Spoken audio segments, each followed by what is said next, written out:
Mr. Bruefach, thank you for joining us. Thanks for having me. I'm excited to be here and talk about this.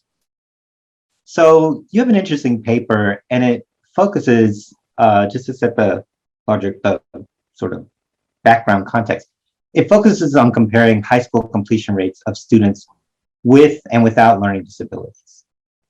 But before I get started, do students with and without learning disabilities have different high school graduation rates? Well, yes, in fact, they do. So if we look at national estimates, a recent report came out about 4 years ago in 2018 that shows that students with learning disabilities graduate from high school at about a rate of 65%, compared to their peers who graduate at a rate of about 84%. So over the years, although they've experienced some improvements in their academic supports and therefore their educational success, we do see some persistent inequalities between students with and without disabilities. Okay, well, so in your analysis, you bring several concepts into the discussion. Social capital, social disconnectedness, perceptions of isolation. Could you, what do you signify or mean to signify by these terms? What are they reflecting as, real social phenomena? That's a good question. So some scholars very astutely point out that the broad term of social isolation can really manifest in many different ways. And so that's kind of what we try to do in this paper, is that each kind of term we refer to, social capital, social disconnectedness, perceived social isolation, these are three different aspects of social isolation that we're trying to compare in terms of who experiences them and how consequential they are for educational success. And so social capital is something we are framing as a resource that helps people get ahead in organizations. It's very heavily studied in the social sciences and in education research as well. It hasn't really been applied in this way as an aspect of social isolation. And so we're trying to put a new spin on what social isolation means and a different way that it could be studied. And our findings do show that it is perhaps an underlooked way in which social isolation affects people. And how is that, so that's the social capital, and I guess the social disconnectedness is another dimension, is that correct, of social isolation? And yeah, perceptions of that's absolutely correct. Social disconnectedness gets at more of the qualitative nature of one's social isolation. And so in our paper, we follow previous work that distinguishes between how people are isolated in terms of if they are lacking connections that they claim to have with others, or if it's people outside of themselves who don't claim them as friends as much of the time, or if it's both. So there are different ways in which social isolation can really manifest in terms of someone's social network. And then when we get to perceived social isolation, this is also often referred to as loneliness. We just call it perceived isolation to be a little clearer in the study. But loneliness is a heavily studied topic in the social sciences. And a lot of research does find that the perception of social isolation can be just as consequential as the actual isolation itself. Interesting. But you're bringing these concepts into a discussion about high school graduation. Theoretically, why might these matter for the likelihood that a student with learning disabilities will complete high school, and why might it not matter? I mean, is there a expectation that is there a theoretical reason that we would think it would matter, and are there alternative theoretical reasons why we might think it wouldn't matter? Yeah, absolutely. So first, it might matter. One reason is that these types of connections that students have with their peers, especially in middle and high school, can be really formative experiences and shape their educational pursuits and their plans. So there's a lot of research that shows the GPAs of one's friends or the courses that they take. It really improves the outcomes of that student themselves in terms of how they perform in high school or middle school, but also whether or not they pursue post-secondary degrees. So in that way, it really helps shape what they perceive to be possible and what they expect from themselves. Now, in terms of the isolation itself, it might also lead students to dislike school or not want to be at school if they feel like they are isolated, if they feel like they're not part of a school, they're not part of that community. And so, there are the objective indicators of social isolation can have material consequences in terms of, how students form their actual expectations, how they feel when they're at school. And it can also shape the resources they have access to in terms of whether they can collaborate with educationally ambitious peers, whether they can rely on others to catch up on lost work, and people they can generally rely on for help. Well, your study specifically, this is a nationally representative sample. Is it with high school seniors? What's the data that, not the name, the name's fine, but the characteristics of the data that we need to know? That's a good question. So these data are from AdHealth. And so students were initially surveyed when they were in middle or high school. The majority of respondents initially surveyed were in their high school years. So that's between 9th and 12th grade. But there are also some students who were surveyed at earlier ages. So the sample we used, the respondents were initially between the ages of 13 and 18 when they were first surveyed. Okay. And then when you say first surveyed, I guess that means they were surveyed later as well. Yes. So the follow-ups that we follow them in this study up until they were in early adulthood. So that would mean on average, they were age 28. And that helped us confirm that they were finished pursuing their high school degrees. Okay.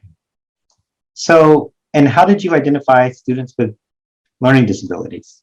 Was it just asking, did you ask the students, do you have a learning disability? Did you look at some kind of records in the school? What was the means for identifying that? Right. So we used a self-reported measure. And so what that means is that at wave one of the study, the initial survey period, parents were asked whether the student or the respondent had ever been diagnosed with a learning disability. And so what research has found is that generally parents are very accurate in how they assess those kinds of questions. And it very closely aligns with individualized education plans, which are more of an administrative measure like you were referring to. Yeah, well, when you say self-report, I thought you meant the student, but you actually asked the parents, which is, I guess that's not the organization's report, but the organization's gonna probably not differ from the parent on that, because the parent has a range. They have to attend the IEP meetings, right? So, right. They individualized education plan meetings. Right. They do for a time, and then towards high school, the student can elect to have the IED meetings on their own.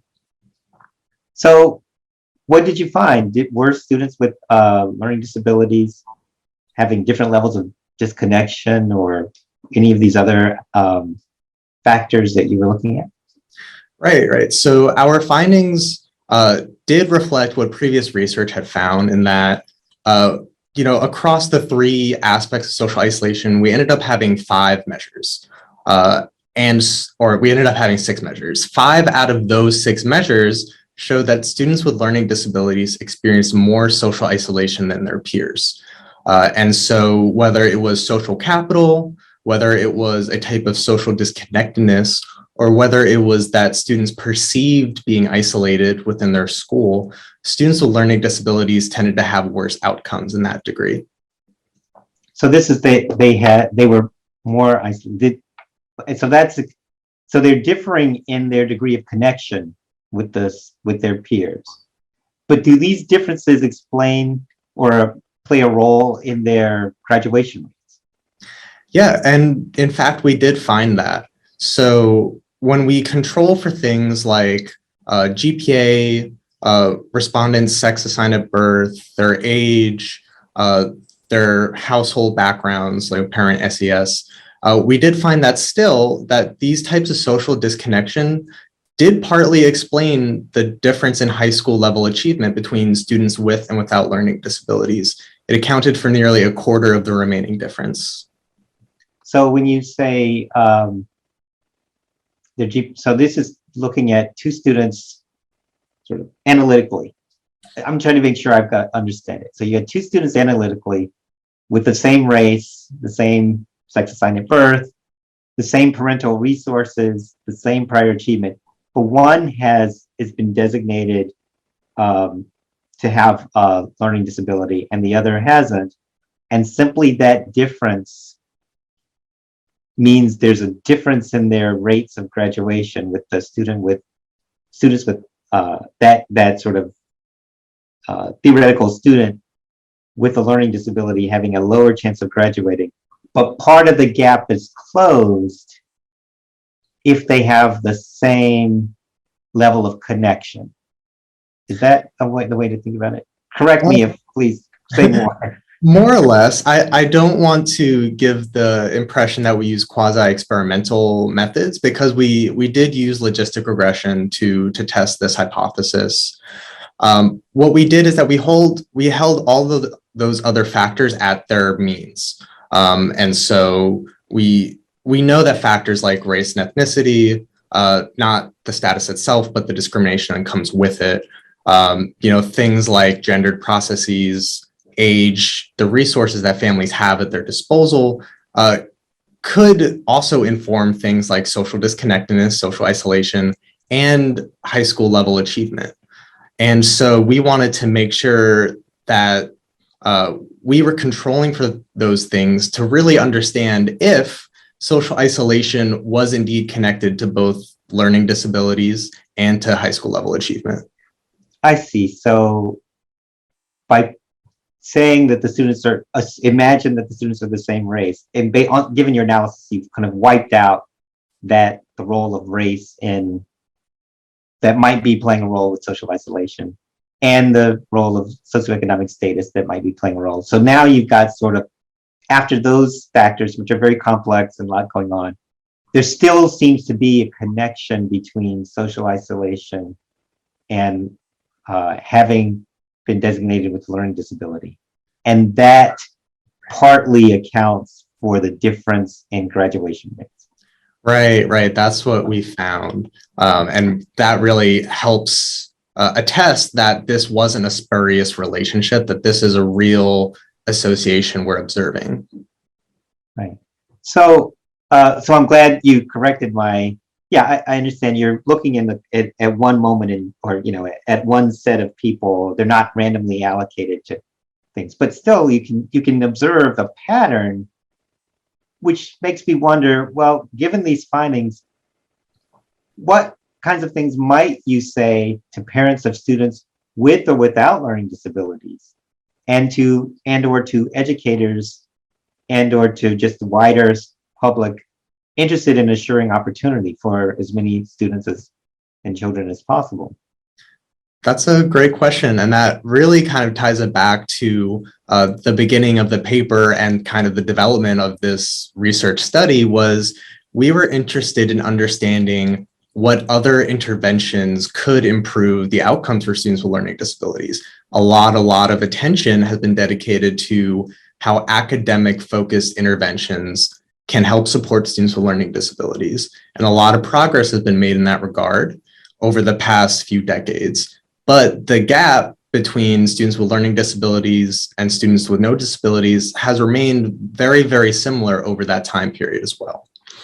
And so part of this study was helping to understand how social inequalities are actually helping perpetuate the inequality in high school graduation.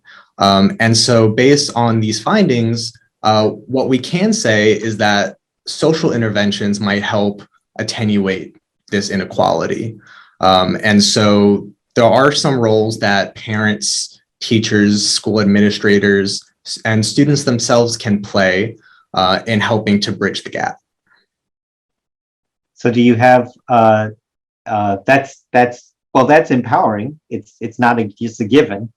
Why, I mean, is the social isolation coming from people hostility towards students with learning disabilities? Or, I mean, and that would mean if we want to improve their educational outcomes, we need to address that and, do something about that, which they're all learning. So hopefully in a productive way, not, toward all students.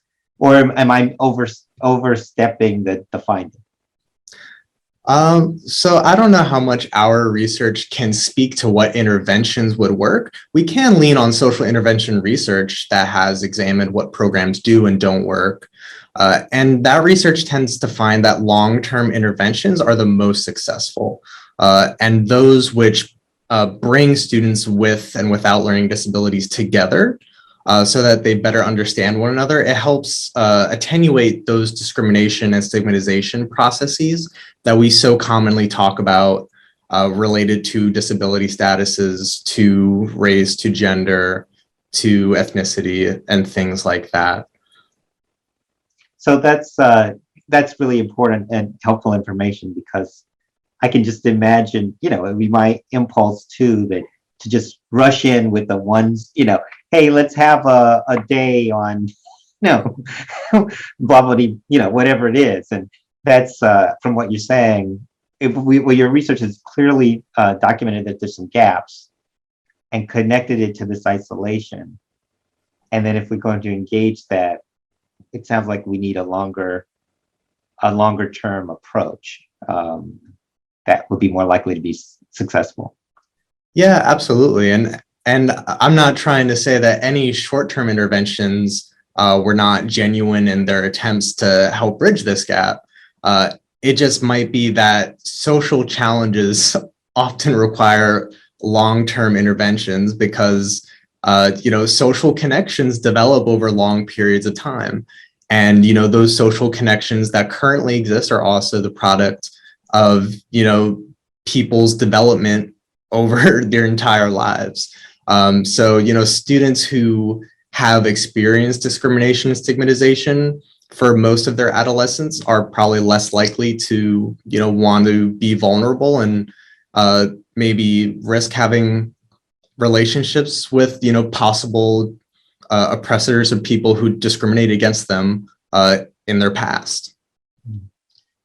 Well, Mr. Bruefach, I want to thank you. This is certainly important to anyone who cares about or is concerned about the next generation and the future of, their success of the young ones coming up and their ability to take over the reins of society and realize their potential. Your paper is very helpful for understanding some of the challenges they face and giving us resources to begin to address it. So I want to thank you for doing the work and for coming on and sharing it with us today. Oh, well, thank you. It was my pleasure. Happy to do it anytime.